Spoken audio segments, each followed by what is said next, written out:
Our top stories tonight: a brand new company redesigns the sole plate from scratch in a very innovative way. Seba sneakily rips off the Bacethem skate, adapts future plans to stop making their aggressive skate the Brutale, alongside a bunch of brand new skates just in time for Christmas. Kia ora, good evening, and welcome to Blading News, your #1 rollerblading news show. Now, the first thing I want to talk to you guys about tonight is this brand new sole plates coming from the company Angled Soles. Now, you may have seen this picture floating around your Instagram feed of these really nice premium looking UHMW sliders for an SR skate, and maybe you thought that's all they were, but these are so much more than that, and it should have been given away by the name of the company. The name Angled Soles here is really implying a lot. So like the name implies, these sole plates have angles on them, and the goal of these angles is to kind of give you the most coping feel on ledge possible on a skate. Now, this is something I didn't notice at all when I first saw this product, but it was broken down nicely in this promo video here, alongside a really good first impressions video by Code Blading 101 here, really breaking down the advanced features of this sole plate. So picture this: when you skate ledge, you know, you lean into the ledge, you kind of tweak your foot over when you do it, right? Your sole plate. Well, these sole plates add a flat part for you to sit on when you do that and allow you to really lean in. So the sole plate shape goes flat like a normal one and then is angled up after a little bit and gives you a full groove to sit on. And that's not it. There's another groove after that, which is made for cess sliding on. I got a chance to talk to the two owners of this company about their plans and the whole idea of the sole plate, and it really came across how much time has been put into making these the best sole plates possible. And how it was explained to me is everyone who skated these is amazed by how much you have to lean, how much you can lean over a sole trick with these sole plates, and how much it changes the feel. It's not 100% like skating coping, but it is way closer. But the other features this angle gives you is it gives you a buffer for when you miss tricks. If you don't jump quite high enough, which you've all been there and done that, instead of completely missing, there's this new buffer to help line you back into the grind, saving your shins. The other big benefit is when you skate a fat rail, you now have something to lock into. There is a wide enough groove to lock the most ridiculous fat rails ever. And also, if you're like me and you don't really like a big sole plate because it scrapes on the ground when you turn, this angle actually allows you to have more clearance than some of the stock setups of skates, because it's now out of the way. The sole plate's angled up, so when you lean, it doesn't touch. This is definitely hard to demonstrate without having some on me, but after this angle, there is a cess slide groove that not only helps protect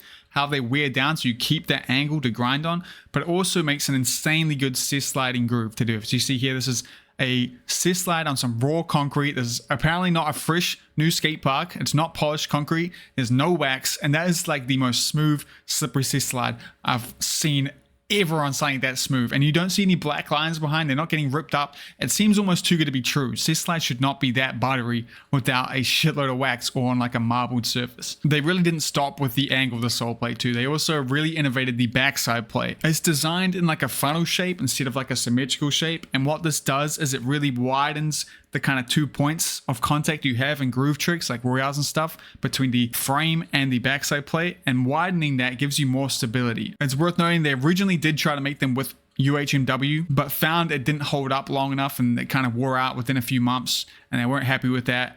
And now they ended up settling with this brand new custom UHMW that is stronger and faster sliding. It's only made for them, apparently. Now, this stuff's supposed to be very, very strong and slippery, to the point where even making these, like when they get cut out or milled, it destroys the drill piece in every 5 pieces. And it's also worth noting that one of the co-owners actually built and designed the machine that cuts these out, which is so impressive. And it takes around about 5 hours after they've got the block that's already been cut of this UHMW for them to be cut out. The big downside to that, though, obviously is it's going to be expensive to make, and these are by no means a cheap sole plate or aftermarket product. They are quite expensive, but it should last you and it should completely change the way grinds feel. And while I got to talk to these guys, it was very clear to me that this is a passion project that they are fully behind and really well thought out, and that they just absolutely love rollerblading, which makes it very easy to promote and get behind. Not to mention they do have a pro team for their sole plates, which is so sick. I never thought I'd say that in my life. And the pros get royalties for every sale they get, which is really good to hear. Right now, you can pre-order some ESL sliders with some Them Skate sole plates and some Mesmer sole plates coming very, very soon. I'll be testing out the Them version of these, which I'm very excited for. And overall, I'm super impressed by this design, and I'm surprised no one has done it before. We've had sole plates that are flat, we've had sole plates that angle inwards, but we've never had someone think about the fact that when you're on ledge, you need a sole plate to lean outwards. I'd love to know what you guys think though. Are you excited for these? Would you want to try them out? Does the design make a whole lot of sense like it does to me? Let me know. Something that's really is not cool though is this leak coming from Seba of a complete blatant ripoff of the Bacethem skate. As you can see, it is a 1-to-1 ripoff with the same print on like the liner, the quote-unquote liner anyway. Now at first I had people saying that this is a AI image and it can't be real, but it is definitely real because I have a video of them being skated right here. And this video was found by Ricardo Lino on a Chinese social media page by the skater Chi, which apparently means Frankie. The caption on the video was coming soon. And I think this is absolutely disgusting. Now, when I posted, I talked about this to my patrons and I posted about it. There was a lot of people saying that these look fire and they will definitely buy them. And yeah, they do look pretty cool. I won't lie. But I highly doubt we're going to see these come to the European market because there's no way. The backlash I'll get for this is ridiculous. And there's nothing unique about these skates. It is just a complete copy of the Bacethem. Now, I couldn't find the original post or anything, so I can't really back any of this up. It's just kind of hearsay at this point. But I hope to God that the skate never hits the market. But it isn't that surprising because if you know, Seba has kind of had a pretty rough background. Here's a video covered on him years ago. Holy, look at the throwback, man. God damn. But if you didn't know, Seba and FR split at one point. They were one company for a similar situation where they just don't really seem to believe in like, they don't care about stealing designs pretty much. That's the vibe I catch. And while we're speaking about them, there was this really cool custom them skate builder that was just made by, not by them, just by a rollerblader. That's really well done to help you visualize the kind of setup you want. There's a whole lot of work put into it. Like every them skate that's ever come out has an option here. You can try out how it looks and it all works. You have to screenshot if you want to share it, but very impressive. And them should probably pay to have this on their website.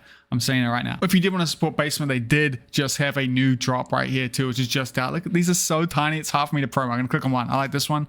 There's a nice new black shirt here with just base written on it and base written on the back. Definitely getting there, support them instead of supporting the bootlegs, you know? And then a month doesn't go by where we don't have to talk about leaks from Powerslide.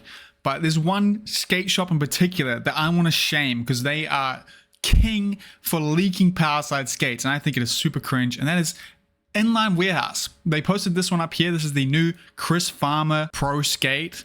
This was leaked way earlier by a different skate shop before they had even pulled off this print here. It's a full print Soulplate. Very cool Soulplate. Congrats to Chris. Here's Inline Warehouse posting it way before Chris and USD and anyone at Powerslide. And was being called out here in the comments. I'm not sure what I would say when somebody leaks my up-and-coming pro model, congratulates me at the same time, which I think is a great take. And their response to this was, again, someone already posted these skates online over a week ago. Now that is total, that is a terrible take, and I think that it's an absolute cop-out. I would guarantee you that most people saw these skates from Inline Warehouse. Whoever leaked it before, they weren't a like main skate shop, and they didn't. This is the post I saw first. I assume most of you did it. I think this is ridiculous. Just because someone else did it first doesn't mean it's okay for you to do it. You should not be leaking skates like this. It is so stupid. Is it really worth the extra likes and clicks you get to your shop just to absolutely screw a brand like this and completely ruin a pro skater's pro skate? You take away them releasing their pro skate from them. You think that's cool, you know? I think it is so cringe and it needs to be called out and they should stop doing it. I asked Powerside about this because this happens so much. I went and asked Powerside to see like, surely they must be okay with this or something. And the response I got was no, they didn't like it, you know, and they think it's bad. And in the future, they're working on ways to stop it. And it's essentially a leak because they need to get the skate shops the skates before they post about it because of the shipping difference, you know. And they plan to have some kind of watermark and stuff to stop skate shops doing this in the future. This is a cool post. I do like what Inline Warehouse does with these posts. They add to them. It's not just a picture of the skate. There's some creativity to it, and it's cool. But you did not need to leak this. This would be just as cool a post after Chris Farmer and then posted it. So why can't you wait? A main skate shop should not be doing this. This should be like the something I'm doing, some kind of nobody YouTuber or something getting clicks, not a skate shop, someone that works with Powerslide. It is so cringe. But anyway, yeah, this is the new pro skate for Farmer. Congrats to Farmer. It's a nice white with this cool, it's supposed to be a water print, I think, but it's definitely got that giraffe vibe. It's a fully printed Soulplate, the first time they've ever done that. And it launched alongside this really good promo from Chris Farmer as always, with a trick I've never seen done before. Right, the ender. I don't really want to spoil it, but it's wild. You should definitely watch it again. And while we're talking about Powerside skates, let's talk about the other ones they released recently. This one is kind of a leak as well, but it is on their website. They haven't posted about it, but it's on their website. You can order it. It's the new Sway Team 58 for 2024.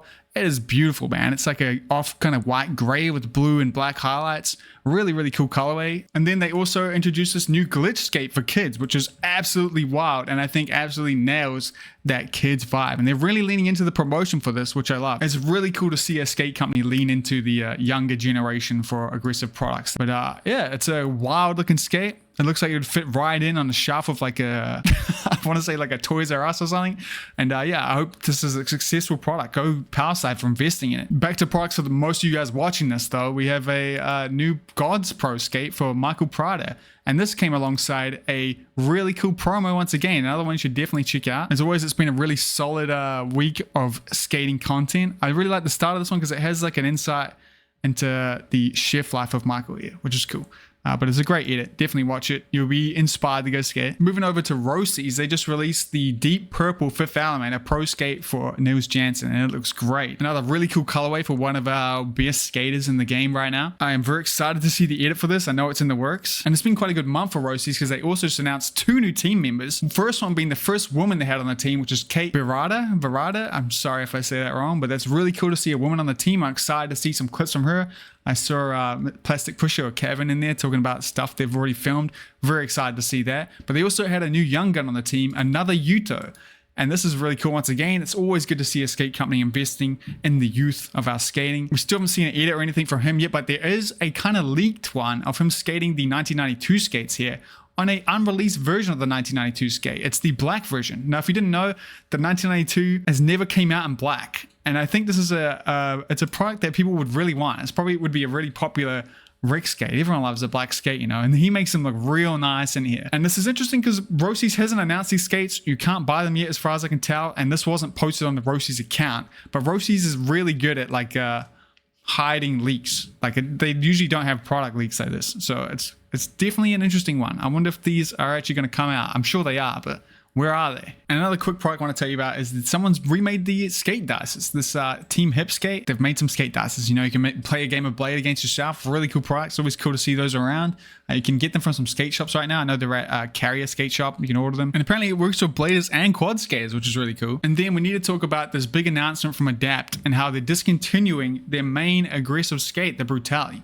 So if you want to get the Brutale, you've been thinking about it, you need to do that before the 21st of January next year because they will not make them anymore after that. Now, when I first saw this announcement, I thought it was them leaving aggressive, which honestly would make sense after the year they've had with the aggressive scene. And you could even assume that they put this thing up here to show the skates they're discontinuing, so they're not making this one anymore, not making this one anymore, not making this one anymore, not making this one anymore, or this one, but they are making this one, and as well as this one.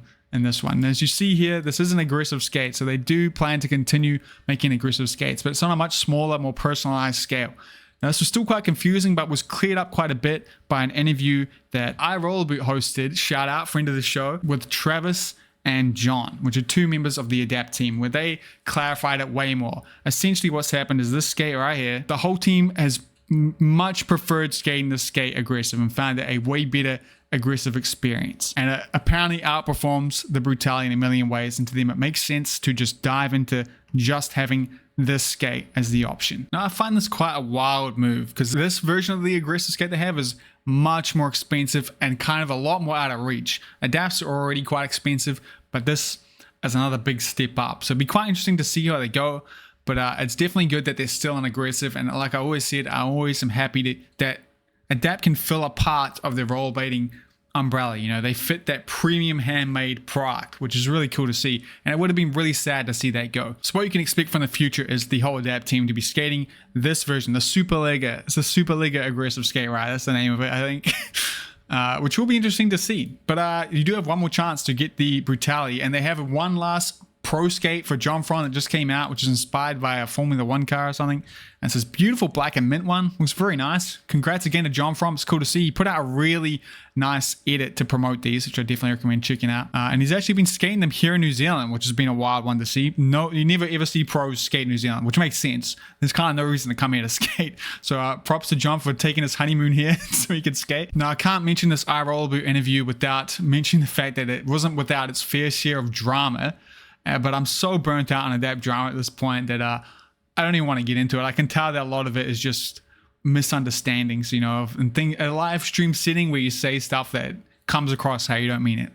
But it's a good interview. I definitely recommend checking it out. And with that, I want to remind you that if you have something you think I should share on the show, post it to r/SplayTheNews. It's the best way to get it in front of me. And if you like this video and you want to help me continue to do so, the only way I can is with your direct support. So if you can't afford it, consider supporting me on Patreon. My patrons help me make the show directly. They voted on the topic I should cover. They chose a Soulplate. Was it a good choice? You could also buy my laces from your favorite skate shop. That helps me out a lot too. Or just liking the video also helps me a ton. And once again, I remind you that if you have the time, you should go for a skate today. Don't let anything get in the way. You won't regret it. Because like I found out in this video here, when I skated every day for a month, it was always good to go for a skate. Never regretted it. And did that work? Are you going to watch that video now? Please watch it if you haven't. Please. I put a whole month into it.